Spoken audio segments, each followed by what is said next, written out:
You are easily satisfied. Lupin is hardly overtaxing you. I would expect first years to be able to deal with redcaps and grindelows. Today we shall discuss. Harry watched him flick through the textbook to the very back chapter, which he must know they hadn't covered. Werewolves, said Snape. But, sir, said Hermione, seemingly unable to restrain herself, we're not supposed to do werewolves yet. We're due to start hinky-punks. Miss Granger, said Snape, in a voice of deadly calm, I was under the impression that I was taking this lesson, not you, and I am telling you all to turn to page 394. He glanced around again. All of you, now.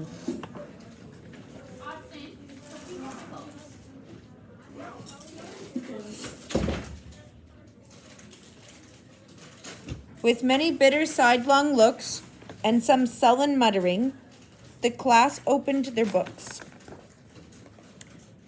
Which of you can tell me how we distinguish between the werewolf and the true wolf? Said Snape. Everyone sat in motionless silence, everyone except Hermione, whose hand, as it so often did, had shot straight into the air. Anyone, Snape said, ignoring Hermione. His twisted smile was back. Are you telling me that Professor Lupin hasn't even taught you the basic distinction between... We told you, said Parvati suddenly. We haven't got as far as werewolves yet. We're still on silence, snarled Snape. Well. I never thought I'd meet a third-year class who wouldn't even recognize a werewolf when they saw one. I shall make a point of informing Professor Dumbledore how very behind you all are. Please, sir, said Hermione, whose hand was still in the air, the werewolf differs from the true wolf in several small ways. The snout of the werewolf... That is the second time you have spoken out of turn, Miss Granger, said Snape coolly. 5 more points from Gryffindor for being an insufferable know-it-all. Hermione went very red, put down her hand, and stared at the floor with her eyes full of tears. It was a mark of how much the class loathed Snape that they were all glaring at him, because every one of them had called Hermione a know-it-all at least once, and Ron, who told Hermione she was a know-it-all at least twice a week, said loudly, You asked us a question, and she knows the answer. Why ask if you don't want to be told? The class knew instantly that he'd gone too far. Snape advanced on Ron slowly, and the room held its breath. Detention, Weasley, said Snape silkily, his face very close to Ron's. And if I ever hear you criticize the way I teach a class again, you will be very sorry indeed. No one made a sound throughout the rest of the lesson. They sat and made notes on werewolves from the textbook, while Snape prowled up and down the rows of desks examining the work they had been doing with Professor Lupin. Very poorly explained. That's incorrect. The kappa is more commonly found in Mongolia. Professor Lupin gave this 8 out of 10. I wouldn't have given it 3. When the bell rang at last, Snape held them back. You will each write an essay to be handed in to me on the ways you recognize and kill werewolves. I want 2 rolls of parchment on the subject, and I want them by Monday morning. It is time somebody took this class in hand.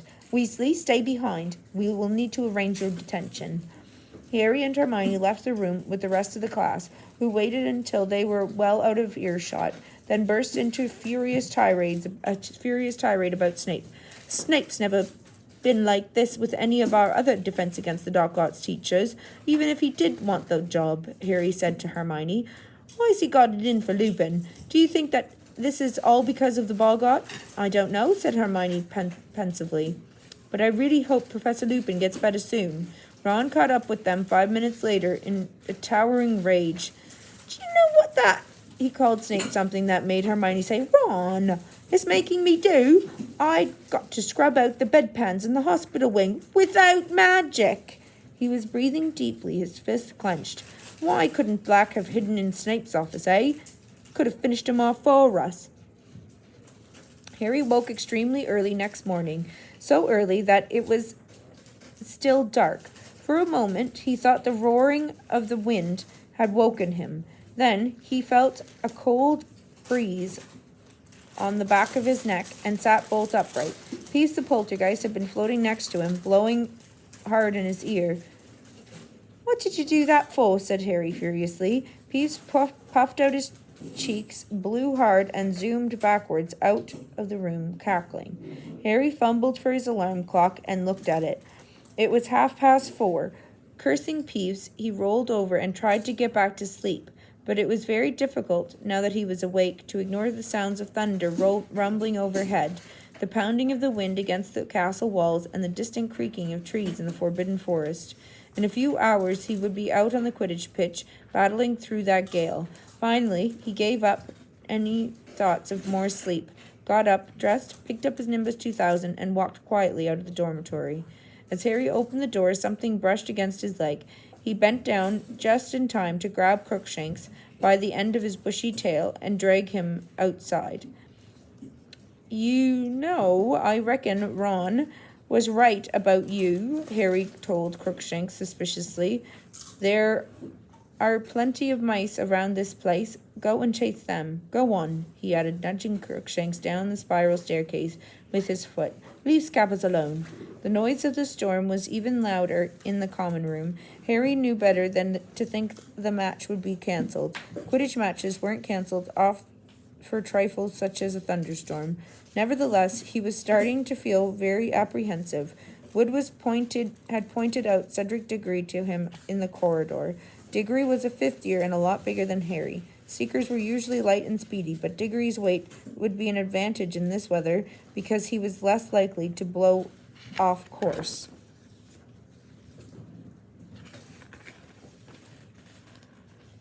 Harry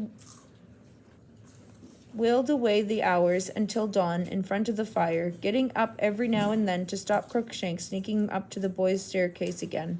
At long last, Harry thought it must be time for breakfast, so he headed through the portrait hole alone. "Stand and fight, you mangy cur!" yelled Sir Cadogan. "Oh, shut up!" Harry yawned. He revived a bit over a large bowl of porridge, and by the time he'd started the toast, the rest of the team had turned up. "It's going to be a tough one," said Wood, who wasn't eating anything. "Stop worrying all of us," said Alicia soothingly. "We don't mind a bit of rain." But it was considerably more than a bit of rain. Such is the popularity of Quidditch that the whole school turned out to the match to watch the match as usual, but they ran down the lawns towards the Quidditch pitch, heads bowed against the ferocious wind, umbrellas being whipped out of their hands as they went. Just before he entered the changing room, Harry saw Malfoy, Crabbe, and Goyle laughing and pointing at him from under the enormous umbrella on their way to the stadium. The team changed into their scarlet robes and waited for Wood's usual pre-match pep talk, but it didn't come. He tried to speak several times, made an odd gulping noise, then shook his head hopelessly and beckoned them to follow him. The wind was so strong that they staggered sideways as they walked out onto the pitch. If the crowd was cheering, they couldn't hear.